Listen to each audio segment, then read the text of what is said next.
Good evening, and welcome back to a quiet place where the world softens, where time slows down, and where stories unfold gently, like mist drifting across a sleeping valley. Before we begin tonight's journey, let your shoulders loosen just a little, let your breath slow down, and allow the darkness of your room to settle around you like a calm blanket. Because the story we're about to explore takes place high above the ordinary world, in a realm of stone, wind, and silence. A realm where ancient mountains rise into the night sky. Tonight, we're going into the mountains, not rushing, not climbing with effort, just drifting, softly, slowly, step by quiet step. And as you listen, imagine yourself standing at the foot of a massive ridge. The air is cold and clean. The stars look sharper here, and the mountain in front of you rises so high that its peak disappears into the darkness. You take a slow breath, and suddenly the world feels different, quieter, calmer, older, because mountains carry an age that no city, no forest, no human place can match. They began forming hundreds of millions of years ago, long before the first tree grew, long before the first animal walked the land, long before anything familiar existed at all, when the surface of the earth was young and restless, when continents drifted and collided like slow-moving titans. The pressure between them pushed stone upward, layer after layer, fold after fold, until the first ranges began to rise toward the sky. And now, as you stand here in this quiet night, you're touching a world formed by those ancient movements, a world shaped by time itself. The mountain before you is breathing, not like a person, not like an animal, but like a presence, a slow, steady, patient presence. It rises a little every year, just a millimeter or two, barely noticeable, yet unstoppable. While you breathe, while you listen, while you drift towards sleep, the mountains are still growing. Imagine placing your hand against the cold stone. It feels solid, eternal, but that's an illusion. Stone is simply time made visible. The heat of the day expands it. The chill of the night contracts it. Rainwater slips into tiny cracks, freezes, and breaks it apart grain by grain. Wind polishes it. Ice grinds it, sunlight reshapes it. Mountains change constantly, but in a rhythm too slow for the human eye to notice. Even the sharpest peaks, the ones that look like knives against the sky, will one day be worn smooth by time, softened, rounded, quieted. And this teaches a simple truth. Even the strongest things eventually soften when time is ready. As you climb a little higher in your imagination, the air changes. It becomes cooler, thinner, quieter. Breathing takes a bit more thought here. Even at 3,000 meters, the air holds 30% less oxygen than at sea level. At 6,000, each breath is an effort. And above 8,000 meters lies the death zone, where the human body cannot survive for long. But here, in this peaceful story, you can breathe as easily as you like. You can walk calmly across heights that real climbers only reach with ropes, axes, and courage. You can move through this world of shadows and stone without fear or strain. The wind changes too. Mountain wind is older, sharper, cleaner, but not unkind. It moves like a guardian, guiding snow across ridges, sweeping clouds into shapes, whispering secrets that have traveled across continents. Listen closely, and you might hear the faintest hum of air as it moves between cliffs. A sound like distant music, like a soft flute carried on the breeze, like something the mountain itself is trying to say. And among the rocks you see tiny flowers, delicate, fragile-looking things, growing where life seems impossible. Their roots find strength in cracks too small for a human finger. Their petals open against freezing winds. Their entire existence is an act of pure, quiet resilience. That's another truth of the mountains. They teach endurance without speaking. They show strength without force. They remind us that life does not need perfect conditions to flourish. As you look up again at the towering slope, you're seeing something else too. A library. Because every layer of rock, every stripe, every mineral vein is a chapter of Earth's history. Buried within these stones are fossils of ancient seas, shells from creatures that once swam in warm tropical waters, now sitting thousands of meters above the ocean. There are traces of forests that once covered the land, now frozen in time in places where nothing grows anymore. Mountains are the Earth's oldest storytellers. They remember everything, and high above the world, snow collects on their summits, not just for one winter, but for hundreds, for thousands. Snow that falls today may become ice a century from now, may become part of a glacier in 2 centuries, may slide slowly downhill over the next 5. Glaciers are the slowest rivers on Earth. They move just centimeters or meters a year, but with power strong enough to carve valleys, to grind stone into dust, to reshape entire landscapes. Imagine one of these silent rivers of ice, cold, heavy, patient, moving forward year after year, season after season, a giant that never rushes, never stops. And from the edges of these glaciers come streams, clear, cold, bright, streams that gather into rivers, rivers that feed lakes, lakes that supply towns, towns that grow into cities. Mountains are the birthplace of the world's water. More than half of humanity depends on rivers that begin high in the mountains. But tonight, you're not in a city. You're not near noise or pressure or hurry. You're here in the quiet, in the darkness, in a world that moves at the pace of drifting clouds. On mountain nights, everything becomes softer. Wind becomes a lullaby. Shadows stretch like gentle blankets. Stars seem closer and brighter. Even silence feels warm. And as you stand on this imagined ridge, listening to the quiet heart of the mountains, you begin to sense something else too. Clarity. Mountains strip away the unnecessary. They remove the noise. They hold only what matters. A simple rhythm of stone, wind, snow, sky. You belong here tonight, not as a climber, not as an explorer, but as a quiet observer of an ancient world. The mountain in front of you doesn't demand anything. It doesn't rush. It doesn't expect. It simply stands as it has stood for ages, steady, silent, enduring.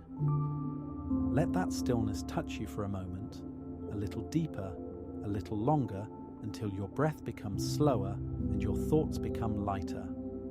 And so the first chapter of our journey comes to an end, gently, quietly, like the last traces of daylight fading behind a distant ridge. Night settles differently in the mountains. It doesn't simply arrive, it descends, like a slow, dark curtain dropping across the world, touching ridge after ridge, fold after fold, until the last traces of daylight fade from even the highest, sharpest peaks. And as darkness grows deeper, the mountains reveal a side of themselves that daylight never shows. A quieter side, a more ancient side, a side that feels almost alive.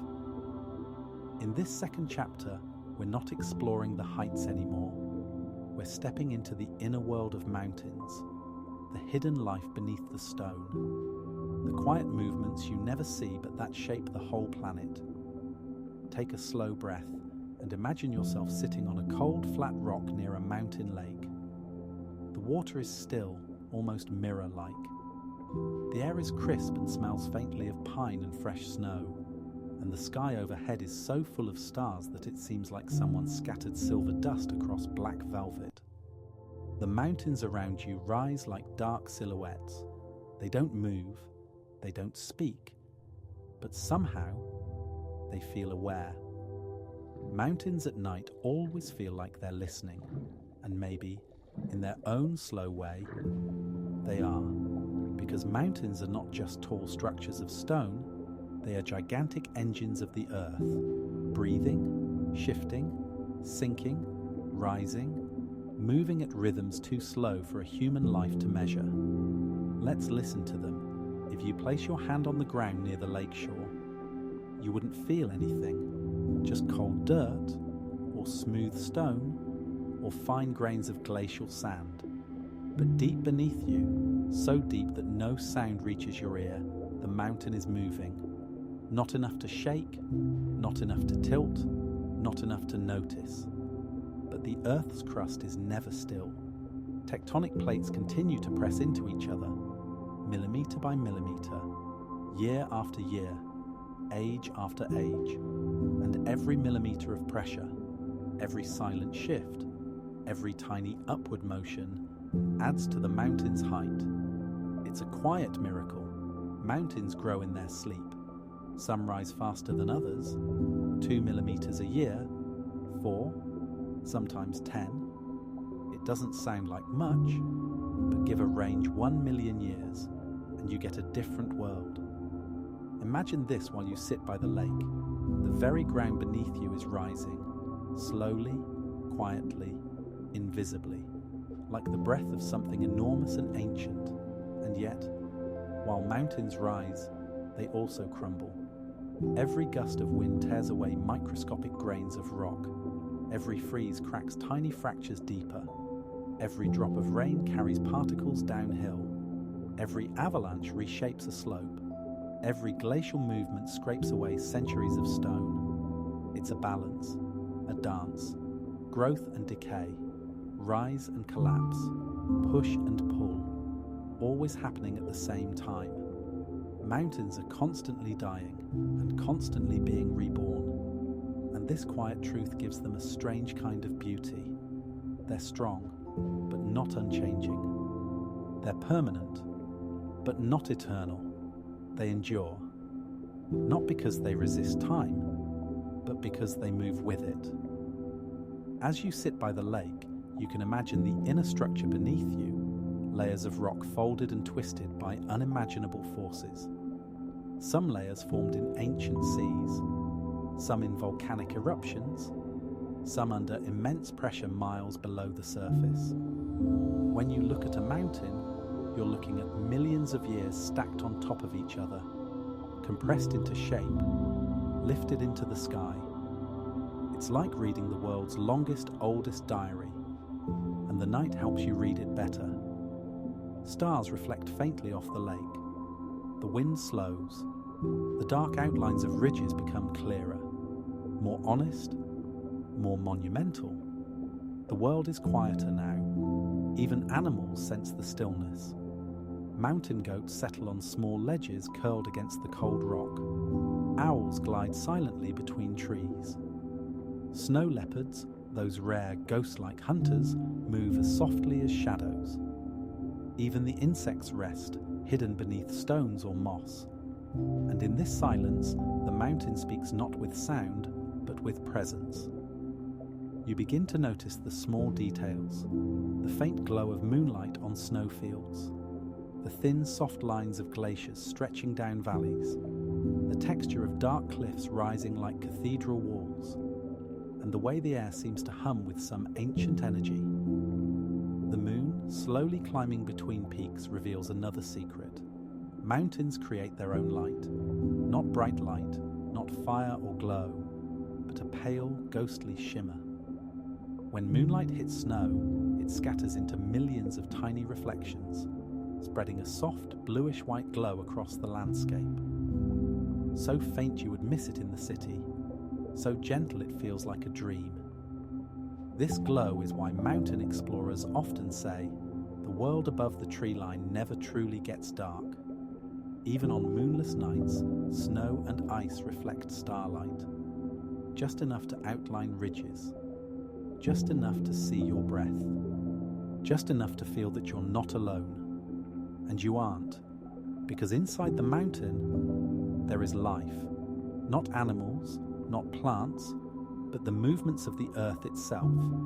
Far beneath the snow and stone lies magma, molten rock, slowly shifting, circulating, cooling. This deep heat is what once created volcanoes, what once lifted entire ranges, what continues to shape the planet from within.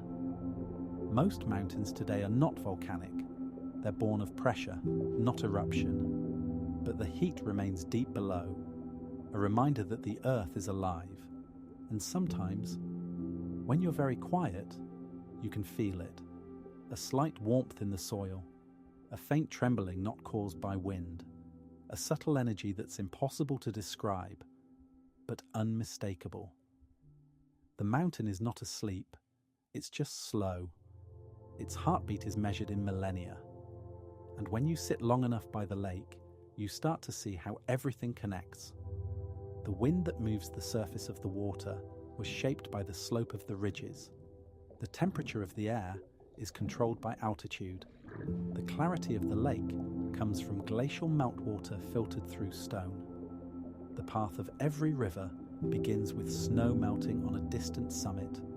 Even the clouds above form because warm air rises along the mountain's face, cools and condenses.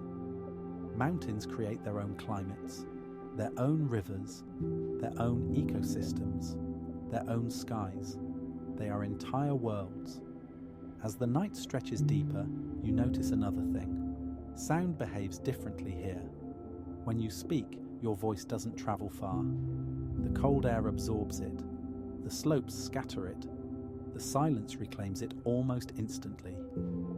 Mountains are masters of silence, a silence that isn't empty, but full of hidden movement, full of ancient presence, full of slow stories unfolding across ages. You take another calm breath, and the air feels sharper now, crisper, so clean it almost tastes like something new. Cold air in the mountains sinks. Warm air rises. This constant exchange creates gentle nighttime breezes, a soft rhythmic motion, like the mountain breathing. You look across the lake and notice tiny ripples forming on the surface. The reflection of the stars trembles. The breeze grows a little stronger, and a thin layer of mist begins to rise. Ghost-like, beautiful, drifting across the water's skin. Mountain lakes are colder than lowland lakes, even in summer, because they're fed by snowmelt. And when cold water meets warm night air, mist forms naturally.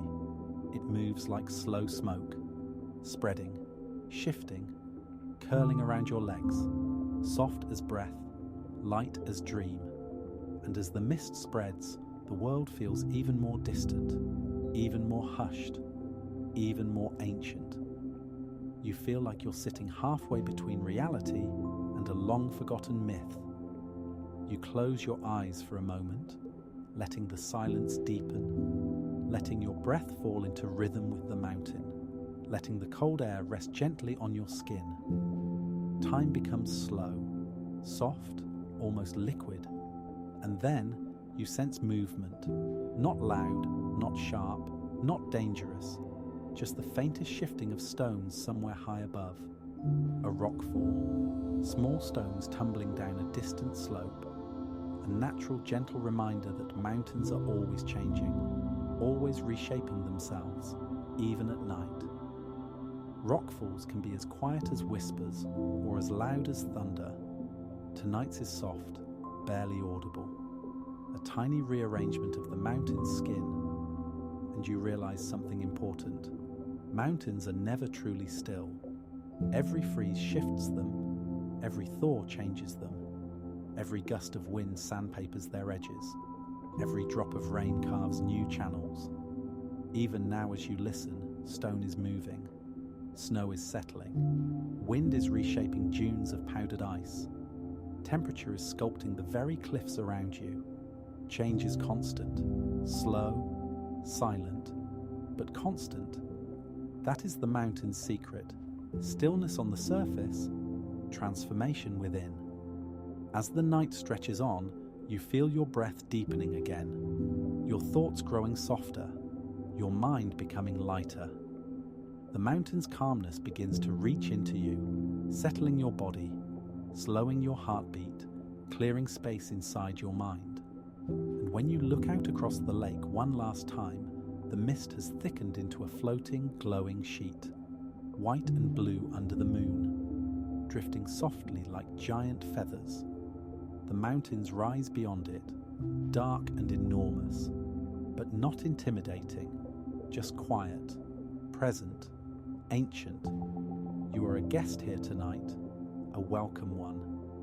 And as the second chapter draws to a close, you feel the gentle pull of sleep, the softness of the night, the calm certainty that the mountains will keep watch while you rest. The wind slows, the water stills, the mist settles, and the world folds into silence.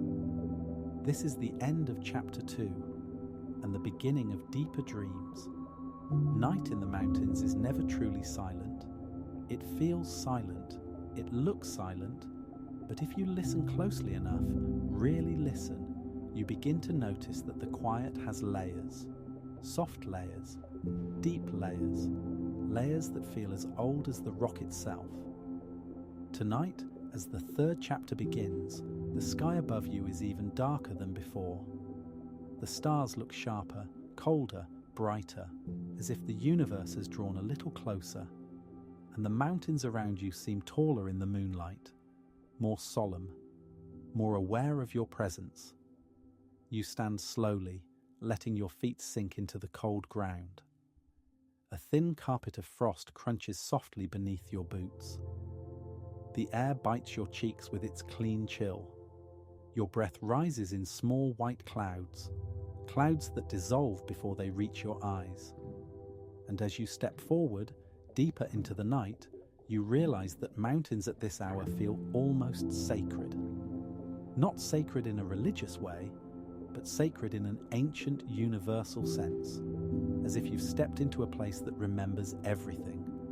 Mountains are old, not centuries old, not thousands of years old, but hundreds of millions.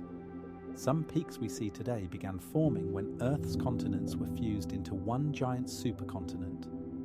Others rose when dinosaurs still walked through massive fern forests.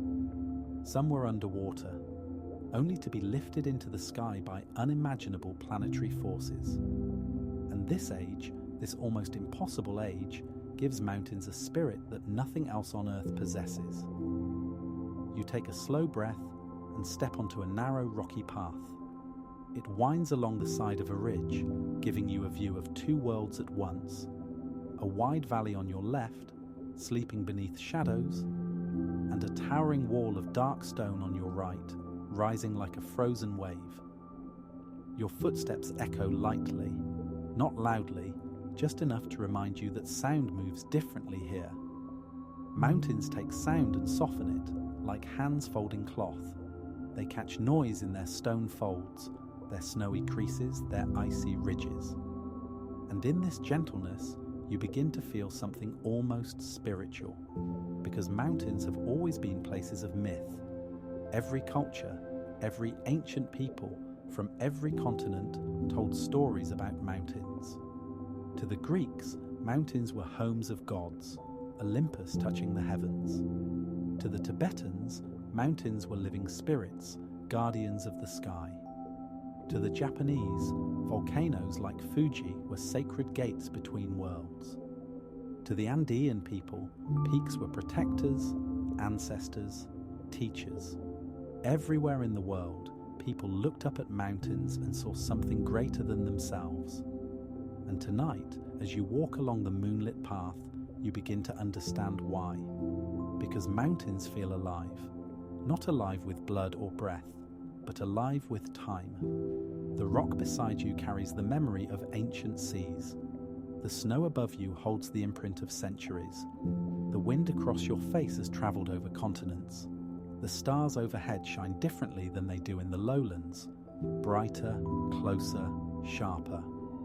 And somewhere deep inside the mountain, stone is shifting. Slowly, patiently, changing the world one tiny movement at a time. You pause beside a massive boulder, half covered in a thin layer of frost. It looks eternal, but it isn't. This boulder is just a fragment. It once belonged to a cliff. Before that, it was part of a ridge. Before that, part of a mountain range. Before that, part of a seafloor. Mountains hold entire lifetimes of transformation, not human lifetimes, but geological ones. You place your hand on the cold rock. It feels steady, solid, unmoving. But imagine everything this stone has witnessed. The rising of continents, the shifting of climates, the birth of forests, the extinction of ancient animals, the coming and going of ice ages. And now, tonight, it witnesses you, a tiny, short-lived traveller, passing through a world that measures time in eons. You step away and continue walking, deeper along the ridge. Below you, the valley glows faintly with moonlight. It stretches for miles, a wide basin carved by glaciers long before humans named anything. Every valley in the mountains is a story carved in ice. Each smooth curve, each steep cliff, each U-shaped gap is the signature of a glacier that once moved through the landscape like a slow, unstoppable titan. Some glaciers were thousands of feet thick. Some advanced a few meters every year. Some retreated so slowly that entire forests grew behind them. Tonight, as you look down at the valley, you can almost imagine the ghost of that ancient ice. A shining river moving silently through the dark. The wind shifts, brushing against your neck, and you notice something new. A narrow arch of stone ahead of you. A natural window cut into the ridge. You walk toward it, your footsteps crunching lightly on frost. When you reach the archway, the view takes your breath in the softest possible way. Through the stone frame, you see an endless chain of mountains, peak after peak, ridge after ridge, stretching into the horizon like frozen waves under the moon. And in that moment, the sheer scale of the world becomes overwhelming. Mountains remind you that you are small, but in a peaceful way, a comforting way, a way that frees you from the weight of the day. You step beneath the arch and let the silence surround you. A gentle breeze passes through, carrying the faint scent of snow and lichen. And then from somewhere far above, you hear something rare. A distant avalanche, not a violent one, not a dangerous one, just a soft rolling sound like thunder wrapped in wool. A slow cascade of snow shifting under its own weight, the mountain adjusting itself, resettling, exhaling. Avalanches are natural breathing patterns of snowy peaks. They happen without drama, without warning, without intention, just snow finding new balance. And as the sound fades, the silence that follows feels deeper, fuller, more ancient. You continue along the ridge until you reach a plateau, a flat, high shelf of rock suspended above the world. Here the air feels different. Thinner, yes, but also clearer, as if every breath is filtered through purity itself. You sit down on a smooth stone and look at the star-filled sky. The stars here don't twinkle. They burn steadily, intensely, brilliantly.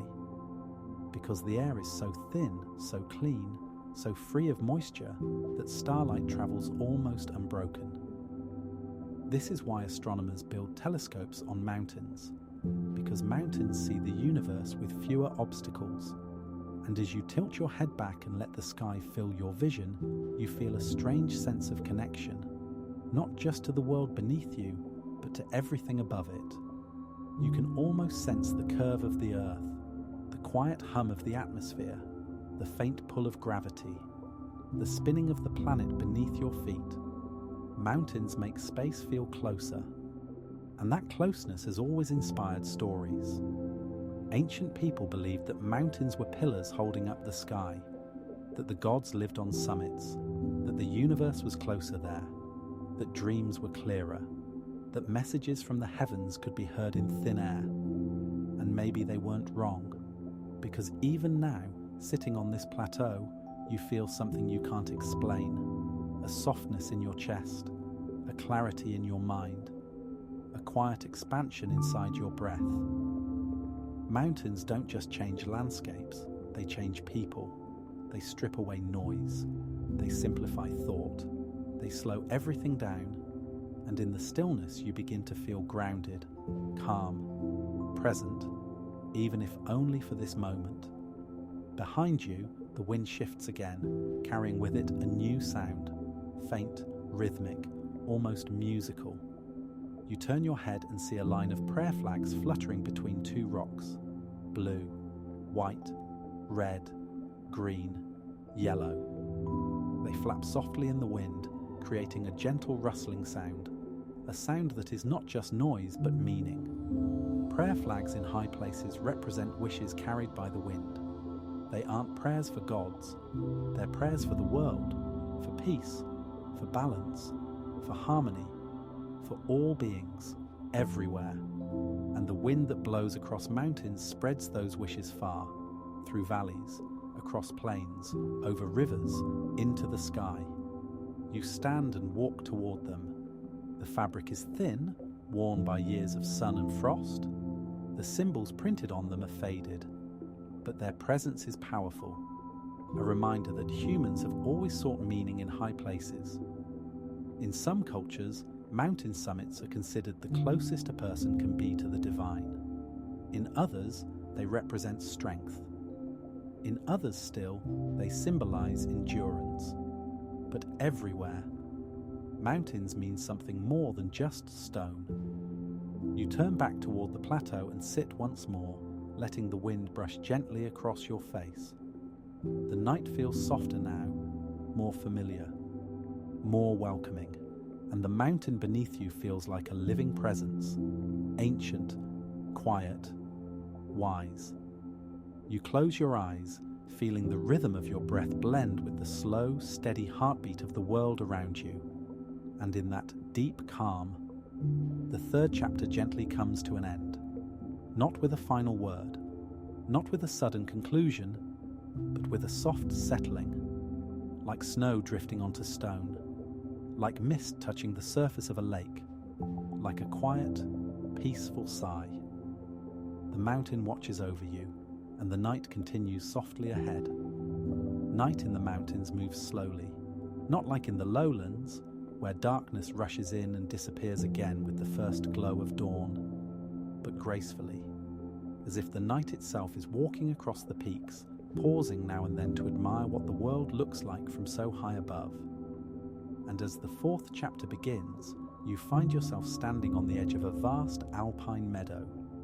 Even in the darkness, you can tell that the meadow is endless. A wide, silent field tucked between towering ridges, carpeted with frost and ancient grasses that have learned to survive in a world ruled by cold winds and long winters. The moon hangs low above the mountains, glowing like a pale lantern lost in a sea of stars. Its light spreads across the meadow in soft silver waves, illuminating shapes and shadows with a gentle, dreamy clarity.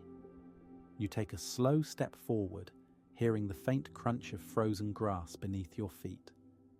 The air here feels different. Thinner, yes, colder too, but also sharper, as if every breath carries a clarity you can't find anywhere else. And as you move deeper into the meadow, you begin to sense something unusual. The mountains are not empty. Even at night, especially at night, they are full of life. Not loud life, not busy life, but quiet, hidden life, the kind that whispers rather than speaks. You pause and listen. At first you hear nothing, just the soft humming stillness of thin mountain air, but stay still long enough, and the faint details begin to emerge. A distant rustle of wings, the soft clicking of stones disturbed by a small creature, the delicate steps of something moving through frost. The mountains may look barren, but they are home to some of the most resilient beings on earth. You move slowly across the meadow, your breath drifting into the moonlit air. In the distance, near a cluster of large rocks, you see the faint movement of shadows. Small silhouettes hopping from stone to stone. Pikas, tiny, round-bodied creatures with soft fur and high-pitched calls. They are relatives of rabbits, though they look more like mice with oversized courage. Pikas live in the harshest climates, often in places where winter lasts nearly 8 months of the year. They do not hibernate. Instead, they spend their short summer collecting grasses and flowers, drying them on warm rocks during the day, and storing them for the long, unforgiving winter. Tonight, a small pika tugs at a piece of dry grass, pulling it into a tiny burrow between the stones. Its movements are quick but silent. Its ears perk constantly, alert to predators. Its eyes are bright and aware, because mountain life allows no mistakes. You step softly, not wanting to disturb the tiny creature. And as you continue across the meadow, the wind shifts gently, carrying with it a faint, deep rumble. It's not thunder, it's not a rockfall, it's not an avalanche. It's something slower, steadier, more ancient. The sound is coming from beneath your feet, because mountains have their own heartbeat. Not a literal one, of course, but a rhythm felt through the movements of the earth. Tectonic plates never stop shifting. Sometimes the movement is too small to notice. Sometimes it's strong enough to reshape valleys. But tonight, it's gentle, like a slow exhale echoing through the rock beneath the meadow. You walk on, feeling the faint tremble pass. A reminder that mountains are not still statues, but living landscapes in constant motion. The path ahead leads upward toward a rocky slope dotted with low shrubs and hardy plants. Alpine vegetation grows low to the ground for protection. The wind is too strong, the temperature too cold, the soil too thin for tall trees to survive. Instead, here grow cushion plants, tight, dense clusters of tiny leaves forming round, soft mounds. They hug the ground, trapping warmth, sheltering insects, and creating miniature ecosystems in places where life shouldn't exist. You kneel beside one of these cushions. Its surface looks smooth from afar, but up close, you see hundreds of tiny leaves, each shaped to collect just enough sunlight during the short alpine summer. You touch it lightly. It feels firm, spongy, alive. And you realize that even the smallest life forms in the mountains have adapted with extraordinary patience. You stand again and move toward a narrow creek winding between two ridges. Its water is crystal clear, cold enough to numb your fingers if you were to touch it. The surface glitters under the moon, like liquid glass flowing across stone. Mountain creeks are born from snowmelt. They carry no sediment at their source, no pollution, no warmth, just pure clean water moving through ancient channels carved by glaciers long gone. As you walk beside the creek, you notice tiny ripples, movements beneath the surface. And then you see them. Small fish, trout, their bodies shimmering with silver and blue, drifting lazily in the cold water. They barely move, conserving energy in the icy current. In water this cold, everything slows down. You watch one glide past a smooth stone, pause, then slip quietly into a deeper pool. Even here, high in the mountains, life finds a way. And every creature, every plant, every drop of water plays a role in the mountain's delicate balance. You continue following the creek until it leads into a narrow ravine, a shadowed passage where moonlight barely reaches. The temperature drops noticeably. Your breath turns thicker. The air tastes of rock and ice. In the darkness ahead, you see the faint shimmering of frost on the walls, and as you move deeper, a soft sound emerges, subtle, rhythmic, faintly musical. Drip, drip, drip. Water seeping through cracks in the stone, tiny droplets freezing as they fall, forming delicate icicles that catch the little light that enters the ravine. You reach out and touch one, It's colder than anything you felt tonight, but also fragile. The slightest pressure would break it. And yet, in the months ahead, as temperatures fluctuate, these same icicles will become part of something larger, sheets of ice, layers of frost, structures that reshape the ravine as winter deepens. This constant dance of freezing and thawing is one of the greatest sculptors of mountain landscapes. It breaks cliffs, splits boulders, creates new paths for water, and slowly, silently, changes the shape of the world. You move onward, climbing out of the ravine and onto a higher slope. The view opens wide again, and at this new height, you see something extraordinary. Far up on the ridge, silhouetted against the moon, stands a herd of mountain goats. Their white coats shimmer faintly in the pale light. Their horns curve backward in graceful arcs. Their bodies seem impossibly steady on the steep, narrow ledges. You watch as one goat steps delicately along a cliff edge, barely wider than your foot. It moves with ease, as if walking on flat ground, perfectly balanced, perfectly aware of every pebble beneath it. Mountain goats are masters of gravity. Their hooves have rough pads that grip stone like soft rubber, allowing them to climb slopes so steep that even experienced climbers wouldn't dare attempt them. But tonight, they are calm, unhurried, slow. One pauses and looks down into the valley, its breath forming a faint cloud, its silhouette peaceful against the star-filled sky. You stand silently, not wanting to disturb them. And they continue their quiet journey along the ridge, disappearing behind a cluster of rocks with almost supernatural grace. Behind you, the wind rustles the frost-covered grasses. Ahead, moonlight spills down the mountainside in shimmering cascades. And somewhere far above, a lone eagle glides across the sky, its wide wings catching the pale light, its silent form moving like a shadow carried by the stars. Eagles at night do not hunt, they simply travel, riding streams of cold air, crossing distances with gentle, controlled movements. And as you watch it disappear into the darkness, you realize something profound. The mountains are full of life, but not restless life, not noisy life, not chaotic life. Life here moves with patience, with restraint, with ancient wisdom. Everything, from the smallest pika to the largest eagle, follows the rhythm of the mountains. A slow rhythm, a steady rhythm, a rhythm of survival, harmony, and quiet endurance.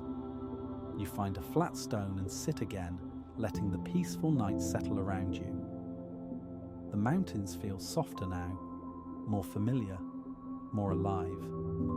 You sense the presence of countless creatures, plants, waters, winds, all connected in a delicate web of existence that has thrived here for millennia. And in the quiet, you begin to understand. Mountains are not lonely. They are full of hidden voices, full of ancient breath, full of stories unfolding in the soft darkness. You close your eyes, letting the sounds of the high meadow lull you, the distant rumble of shifting snow, the whisper of wind across stone, the slow trickle of water in the creek, the gentle heartbeat of the earth beneath you.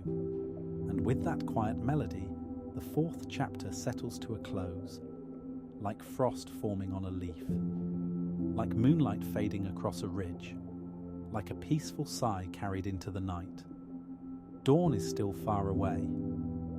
The sky above the mountains remains dark, a deep shade of blue that feels almost endless. Stars cling to their places like tiny shards of ice scattered across an enormous canvas. And the air is colder now, the kind of cold that feels ancient, as if it has been stored inside the stone for centuries and escapes only at night. As the fifth chapter begins, you find yourself standing on a narrow ridge trail. On one side, the mountain rises like a silent wall. On the other, It drops sharply into a deep, shadow-filled valley. The drop is invisible, swallowed by the darkness, a reminder of how vast and mysterious mountain nights can be. You take a slow breath. The air is thin but incredibly clean. It fills your lungs like a quiet, invisible flame made of winter. And as you begin walking along the ridge, the world around you feels suspended. Suspended in breath, suspended in time, suspended in a kind of stillness that only mountains can create. The path beneath your feet is old, older than any road, older than many civilizations. It has been shaped not by tools or by intention, but by the slow passing of countless footsteps, human, animal, and time itself. Mountains remember every step taken upon them, the pebbles worn smooth by centuries of boots, the faint depressions left by hooves, the alignments of stones nudged aside by shepherds long gone. All of it forms the mountain's memory, a memory that never fades, only deepens. You walk slowly, feeling the trail respond to you, as if acknowledging your presence, as if accepting you into its long, quiet story.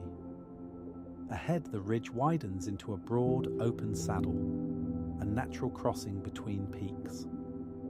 The land here feels strangely inviting, like a doorway carved by wind and time. And at the center of this saddle stands something unusual, a cairn, a pile of stones stacked carefully by human hands, layer by layer, stone by stone, balanced so delicately that they seem impossibly stable.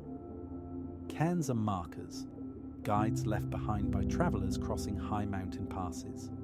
Some cairns are new, many are old.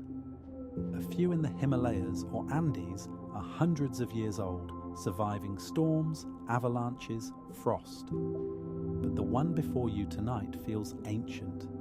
Its stones are covered in thin lacework of frost. Its base is half buried in centuries of wind-blown soil. And beneath the moonlight, it casts a shadow that stretches across the saddle like a pointing finger. You approach slowly, listening to the quiet. Sometimes cairns mark safe passages. Sometimes they honor those who never returned. Sometimes they are offerings to the mountains themselves. You stand beside it and place your hand on the cold stone. It feels steady, a rare human imprint in a world almost untouched by humans. Above you, a gust of wind shifts the frost on the topmost rock, creating a faint, tiny, crystalline sound, like the whisper of a bell. And then the wind fades again. You step past the cairn and continue across the saddle, moving toward a higher ridge. As you walk, the terrain changes. The frost becomes thicker. The ground crunches more sharply beneath your feet. The air grows colder still. And the silence changes too. It becomes heavier, as if the mountain is listening more intently, or perhaps as if you have stepped into a place where sound is simply not welcome. You look ahead and see a bank of fog rolling slowly across the ridge, a long pale cloud stretching across the ground like a river of ghosts. Fog in the mountains is a traveler in its own right. It moves with its own will, following invisible pathways of temperature and wind. Sometimes it rolls up a slope like a tidal wave. Sometimes it drifts down into valleys like a sleeping giant. Sometimes it hangs perfectly still, suspended between ridges like a soft silvery curtain. Tonight, it flows gently across the ridge in front of you. You take a step into it. Instantly, the world becomes soft. Edges disappear. Distances dissolve, and the mountains around you fade into pale, swirling whiteness. Fog is a kind of silence you can see, and in that silence, your senses shift. Your hearing becomes sharper, your breathing becomes slower, your footsteps become more cautious. The path is still there beneath your feet, but the fog hides everything else: the cliffs, the valleys, the rocks, the sky. You walk slowly, letting the fog wrap around you like a cold blanket. Inside it, sounds from far away travel strangely. A single pebble rolling somewhere on the slope echoes as if it were closer. The movement of air between stones sounds like a whisper. Your own breath feels louder. Fog changes perception, but it also reveals something deeper, the mountain itself. Because when everything else disappears, the landscape, the distance, the sky, all that remains is the ground beneath your feet and the quiet awareness of the present moment. You continue forward until the fog thins, lifting like a slow, pale veil. Ahead, the ridge narrows again. Rocks rise on both sides like frozen waves. The moonlight returns, falling across the slope in long blue shadows. And then you see something rare. Tracks, faint but unmistakable. Not human, not goat, not deer, but wolf. High mountain wolves are quiet ghosts, moving along ridges at night, following ancient routes that stretch across entire ranges. They avoid valleys. They avoid human trails. They walk where snow leopards walk, where eagles hunt, where goats wander. You kneel beside the tracks. The paw prints are perfectly shaped, lightly pressed into the frost. The animal passed here hours ago, or minutes. It's impossible to tell. Wolves in the mountains move silently, almost invisibly, but their presence is powerful. They are symbols of balance. Predators that keep ecosystems healthy, ensuring that prey does not overwhelm fragile landscapes. You rise slowly and continue along the ridge, feeling the faint echo of the wolf's steps beside your own. The path ahead curves upward, climbing toward a high plateau, and as you ascend, the wind returns. Stronger now, carrying with it a deep, low hum.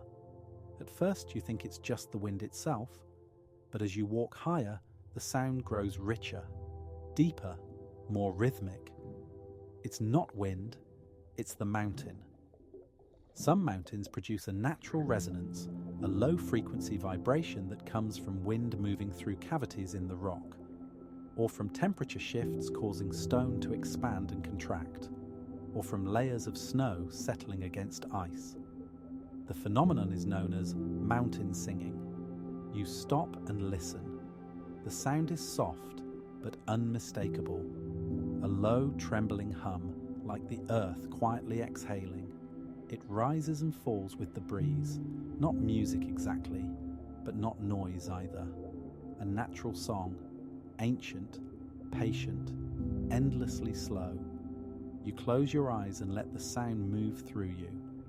And for a moment it feels as if the mountain is speaking, not in words, but in the universal language of presence. When you open your eyes, the plateau is close. You climb the final rise and step onto a wide, high expanse of stone that stretches in all directions beneath the moonlight. And there, at the center of the plateau, you see something remarkable. A stone circle, not a ruin, not a grave, not an altar, just a circle of rocks arranged in a perfect ring, each one carefully positioned, each one shaped by hands long gone. Mountain circles like this exist all over the world. Some are ritual sites, some are markers, some are calendars aligned with stars. Some were built for reasons now forgotten. But every circle carries meaning, a human touch in a world of stone. You step inside the ring. The air feels different here, heavier, quieter, almost warm despite the cold. Circles have always been symbols of eternity, unity, cycles, continuity. And in the thin mountain air, under a sky full of stars, you feel the presence of countless generations who walked these heights long before you. You stand in the center of the circle and breathe slowly. The mountain wind softens. The stars shimmer more brightly. The silence grows deeper. And in that silence, you sense the truth of the mountains. They are not empty. They are not isolated. They are not distant. They are full of life, full of memory, full of quiet paths that carry the footsteps of the past. Mountains hold stories that no one else remembers. The tracks of the wolf, the cairn built by travelers, the fog that moves like a ghost, the singing stone, the circle of forgotten hands, all of it remains. All of it is part of the mountain's slow, patient heartbeat.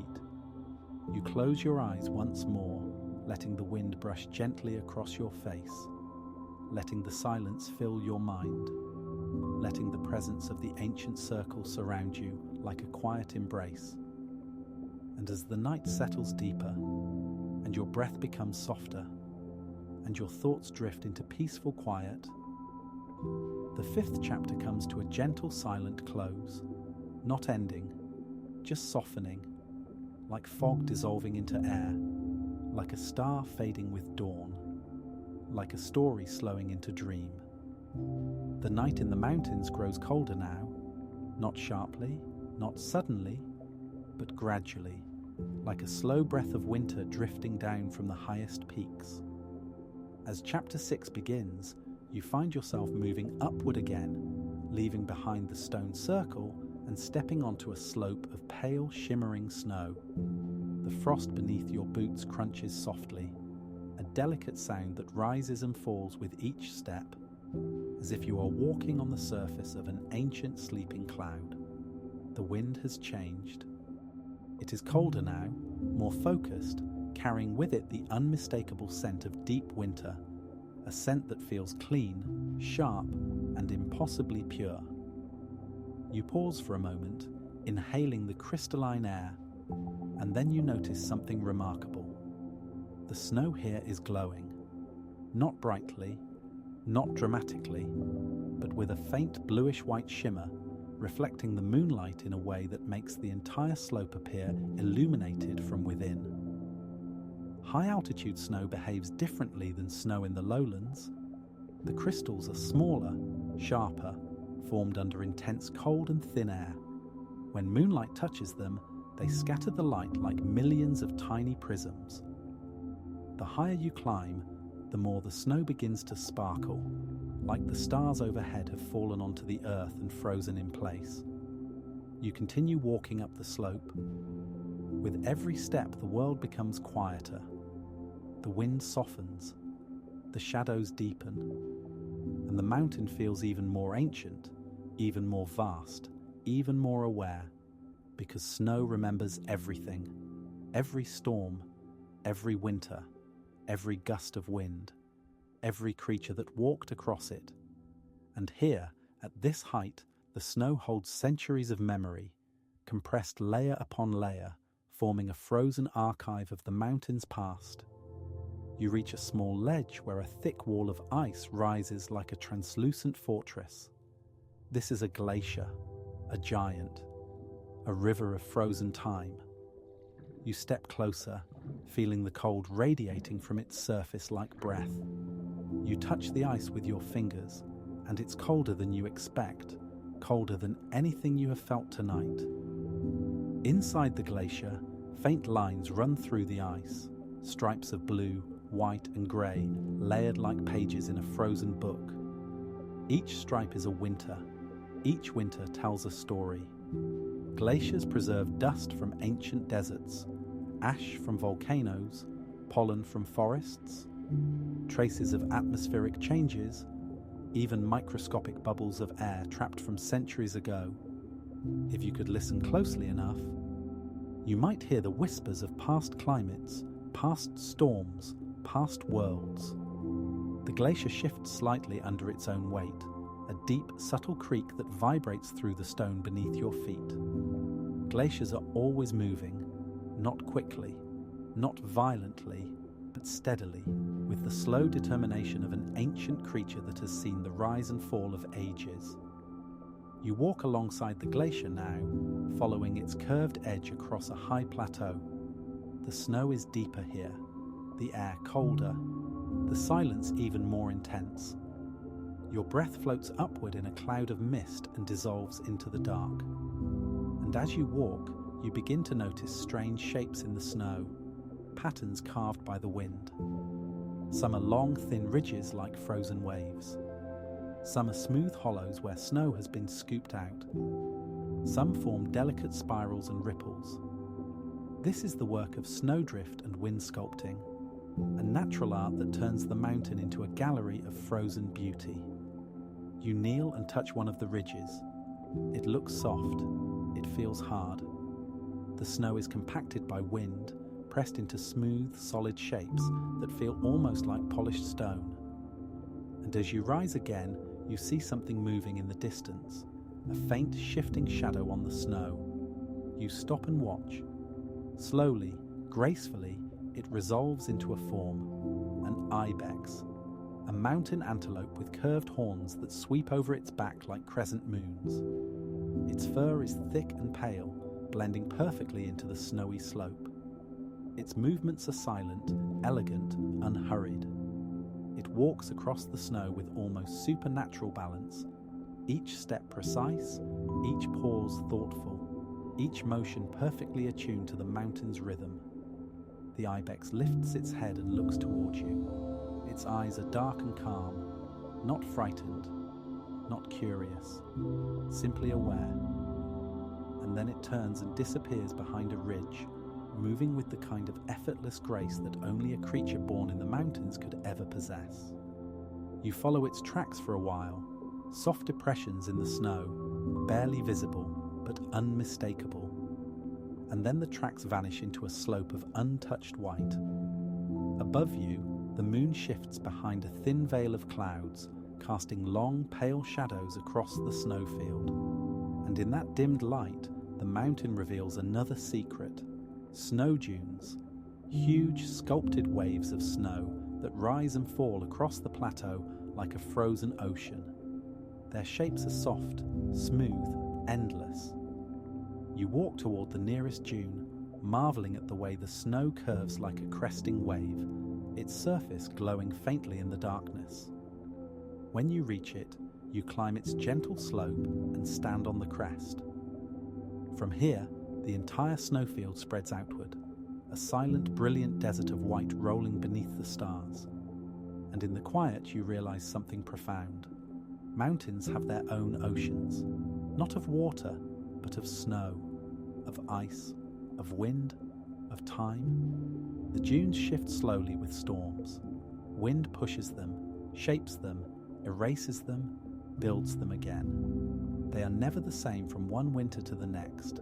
They are always moving, always changing, always remembering.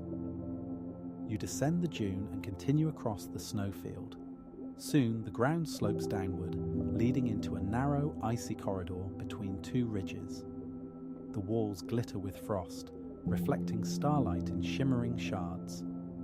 And at the far end of the corridor, you notice something rare. A small cave carved entirely from ice. A melt tunnel formed when water ran beneath the glacier during warmer seasons, sculpting smooth, flowing shapes into the frozen walls. You step inside. The temperature drops instantly, colder than outside, colder than winter, colder than memory. The walls glow with faint blue light, like the inside of a sapphire. Your footsteps echo softly, the sound bouncing off the curved walls and returning as a gentle whisper. Inside the ice, tiny bubbles shimmer, each one a fragment of the past. Air trapped from storms long forgotten. For a moment you stand still, letting the silence fold around you. It feels like standing inside the heart of winter. Breath becomes mist. Eyes adjust to the dim blue glow. Time feels thick. And then faintly, very faintly, you hear something unexpected, a drip. Just one drop of water falling from the ice ceiling, then another, a slow rhythmic sound. Even here, inside this frozen chamber, water continues to move, slowly, quietly, patiently, because cold never stops completely. It only pauses, and when warmth returns, even slightly, ice remembers how to melt. You leave the ice cave and step back into the open air. Outside, the clouds have thinned again, and moonlight spills across the snow like liquid silver. You climb a small rise and reach the highest point of this section of the mountain. From here, the world spreads into every direction, a vast landscape of glowing snow, shadowed ridges, and icy peaks rising like guardians under the stars. You sit on the cold stone and let the silence settle around you. There is no wind now, no sound, no movement, just stillness. A stillness so profound that it feels alive. And as you breathe slowly, letting the cold touch your skin, letting the quiet enter your thoughts, letting the mountain's presence fill you, you understand the truth of snow. It covers everything, but hides nothing. It preserves the past, but reveals the present. It silences the world, but allows you to hear yourself more clearly. Snow is not emptiness. Snow is memory. And mountains, above all places on earth, know how to remember. You close your eyes. Cold air fills your lungs, sharp but calming. Your breath drifts upward like a small cloud. The night deepens. And with that deepening night, the 6th chapter comes to a gentle, quiet close. Not ending, just sinking. Like snow settling after a storm, softening the world into silence. The night in the mountains is never completely still. Even in the deepest hours before dawn, even when the snow lies quiet and the stars hang motionless above the peaks, even when the world feels frozen in place, there is always wind, a whisper, a breath, a low wandering current of air that moves between stones, over ridges, along cliffs, as if the mountain itself is exhaling. As chapter 7 begins, you stand on the edge of a high cliff, overlooking a vast sea of dark valleys. The air is colder than before, not just crisp, but sharp. Sharp like the edge of a blade made of winter. You draw your coat a little closer around your body and listen. At first, the wind is nothing more than a thin hush brushing past your ears. A soft, delicate stroke, barely enough to move the frost on your sleeves. But then the wind shifts, and you hear something deeper. A hum, low, steady, ancient. It rises from the depths of the valley, travels up the slopes, and gathers around you like a quiet, invisible presence. Mountain wind has a voice, not a human voice, not a clear sound, but a tone, a resonance shaped by the curves and angles of the landscape.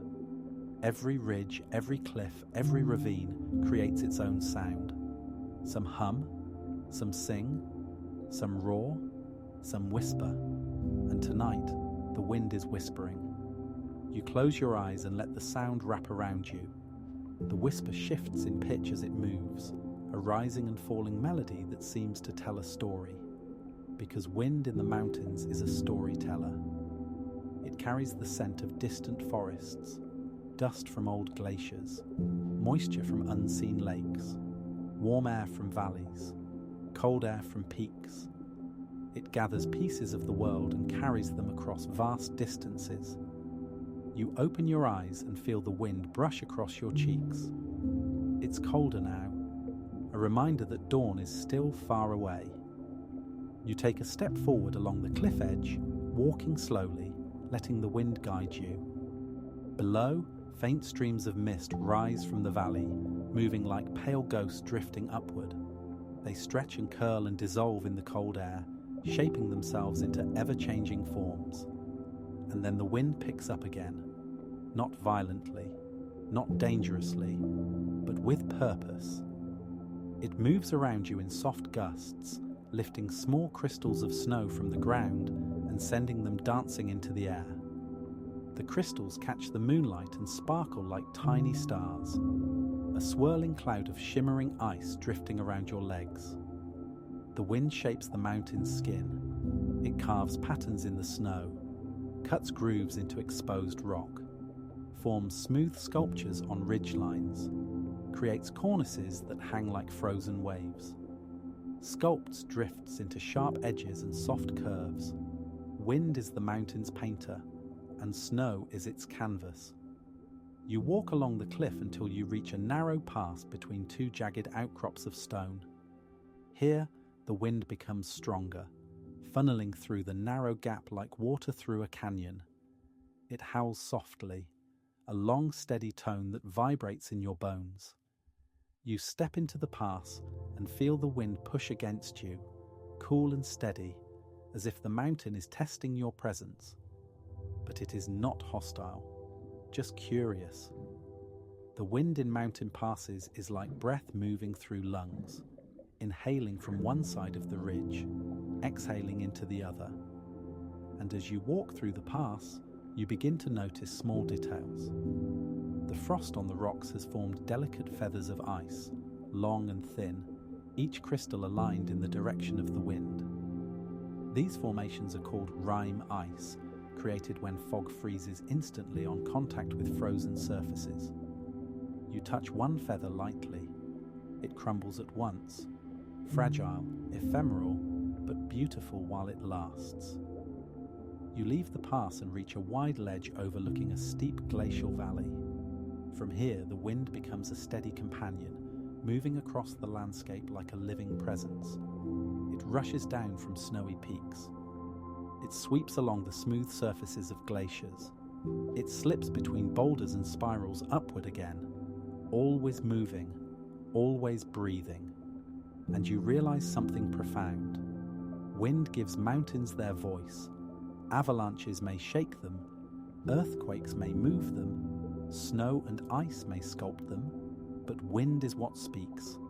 Every gust is shaped by the mountain's form. Every whisper echoes its shape. Every tone tells a piece of its story. You listen.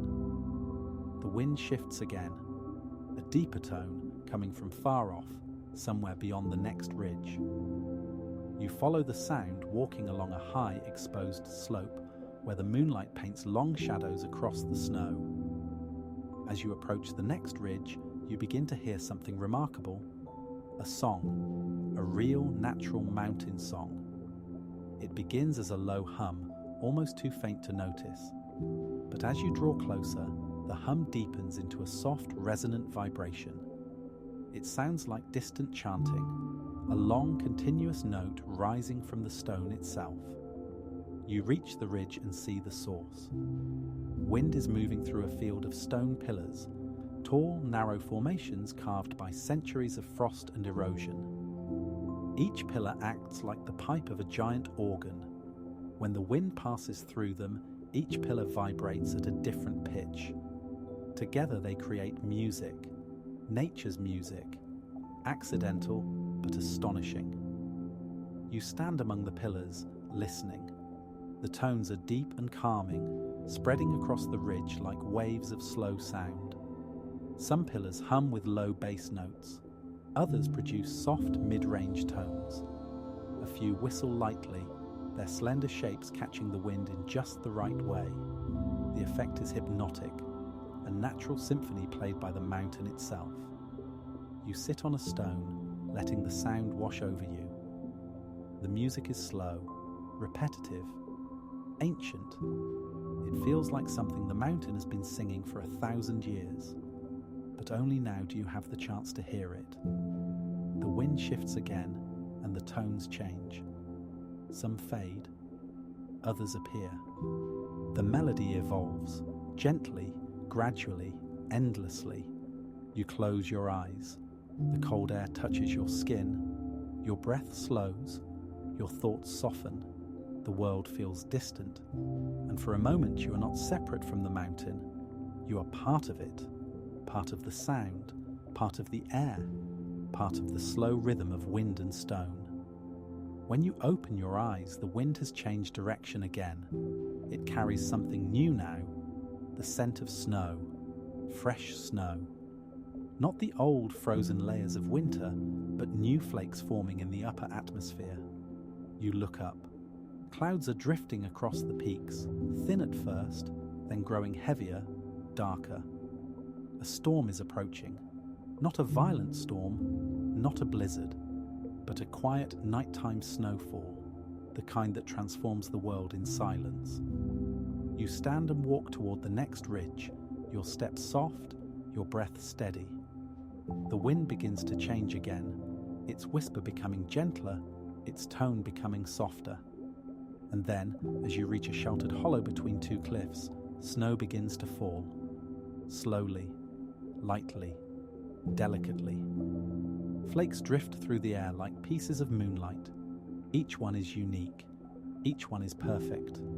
Each one falls softly onto your coat, your hands, your hair, melting slowly from the warmth of your skin. Snowfall in the mountains feels sacred.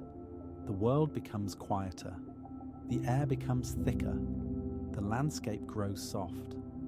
You walk through the snowfall, your footsteps leaving faint impressions that fill in almost immediately behind you. And as the flakes gather on the ground, they create a gentle blanket of white that smooths every edge, softens every shadow, and quiets every sound. The mountains rest while it snows. Everything slows. Everything calms. Everything breathes. You continue walking until the snow grows deeper, until the wind becomes softer, until the world around you feels almost dreamlike. And then beneath a rocky overhang, you find shelter, a small alcove carved by centuries of frost. You sit down inside it, protected from the wind, but still able to watch the snow fall. Flakes drift past the opening, silhouetted against the moonlight, moving like endless feathers in the air. The wind hums softly outside, still singing, still telling its story, but quieter now, as if letting the snow speak instead. And you listen, to the wind, to the snow, to the silence, to the mountain. And as your breath slows, your mind softens, and the night grows deeper around you. Chapter 7 drifts gently to an end, like the final notes of a quiet song disappearing into winter air. Night still clings to the mountains, but you can feel something shifting. Not light yet, not dawn, just the faintest promise of change somewhere beyond the horizon. You are standing now on a quiet high ridge, a place where the world feels balance between sky and earth, between waking and dreaming, between the long path behind you and the peaceful rest ahead. The mountains rise around you like ancient guardians, tall, silent, endlessly patient. Their peaks touch the stars, their slopes fall into shadows, and the wind that moves through them carries the long, slow memory of ages. It has been a long journey, through dark valleys and frozen lakes, across whispering ridges and glowing snowfields, into ice caves and through drifting fog, past wolves, peakers, goats, eagles, all the quiet lives that belong to the high places. You have walked through stone, wind, silence, and time. And now, in this final quiet moment, the mountains feel closer than ever. You take a slow breath. Cold air fills your lungs, but it no longer feels sharp. It feels familiar, like a companion you've traveled with for many nights. The stars overhead shimmer softly. Some are fading, some still burning bright, but all of them feel as if they've been watching your steps across the mountain's spine. You sit down on a smooth, frost-covered rock, and for the first time tonight, you feel the weight of stillness settling fully around you. It's not heavy, not burdensome, it's comforting. Mountains don't rush, they don't demand anything, they don't measure progress or time the way people do. They simply exist, strong enough to shape continents, patient enough to wait for seasons, quiet enough to hear the smallest step on their slopes. And in their silence, you realize how much they have to teach. Mountains remind you to slow down, to breathe deeply, to notice small details, to accept that change is slow, but always happening. Mountains show you that even the strongest things are shaped by gentleness, by wind, by snow, by time, by patience. Mountains tell you that solitude is not emptiness, it is space. Space to listen, space to feel, space to remember who you are beneath all the noise of the world. You close your eyes, and the memories of your journey drift through your mind like soft, pale snowflakes. The glowing glacier walls, the singing stones, The quiet tracks in frost, the mist rising from the lake, the dunes of snow shaped by wind, the prayer flags fluttering in a breath of night, the gentle fall of new snow against ancient stone. All of it settles in your thoughts like a quiet snowfall, layer upon layer, soft, calm, peaceful. When you open your eyes again, the sky has changed. The stars are dimmer now, their sharp brightness fading as the first hint of dawn brushes against the far horizon. A gentle blue glow, barely visible, but enough to tell you that morning is on its way. But not yet. There is still a little time left in the night, enough for one more breath, one more moment, one more quiet thought. You stand slowly, feeling the cold stone beneath your hands, and look around one last time. The mountains are still watching. They always will. Long after footprints fade, after snowdrifts shift, after storms pass, after seasons turn, the mountains remain. And tonight, they have shared a piece of their ancient world with you. You begin to walk down the ridge, your steps soft and steady. The snow beneath your feet glows faintly in the last moonlight. The wind moves gently across your shoulders, as if offering a quiet farewell. And the silence of the high places wraps around you like a warm, heavy blanket. You feel sleep close now, not as something sudden, but as something earned. A soft descent, as gentle as snow settling on stone. Maybe you won't remember every detail of the journey. Maybe the images will blur as dreams take over, but the feeling will remain. The calm, the vastness, the softness, the quiet strength of the mountains. These peaks, these valleys, these winds and shadows, they will stay with you long after the story ends. And somewhere, in the silence behind your thoughts, the mountain's slow heartbeat will echo, steady, ancient, patient, guiding you into deeper rest. You take one more breath, slow, deep, peaceful. The cold air enters gently, settles and fades. Your eyes grow heavy, your thoughts soften, your body sinks into calm. And as night prepares to give way to dawn, the mountains watch over you, a quiet, ancient embrace cradling your rest. This journey ends here, in the soft darkness before morning, in the quiet heartbeat of the high places, in the peaceful space between one breath and the next. Sleep well, sleep deeply, and may the mountains hold your dreams until you return again.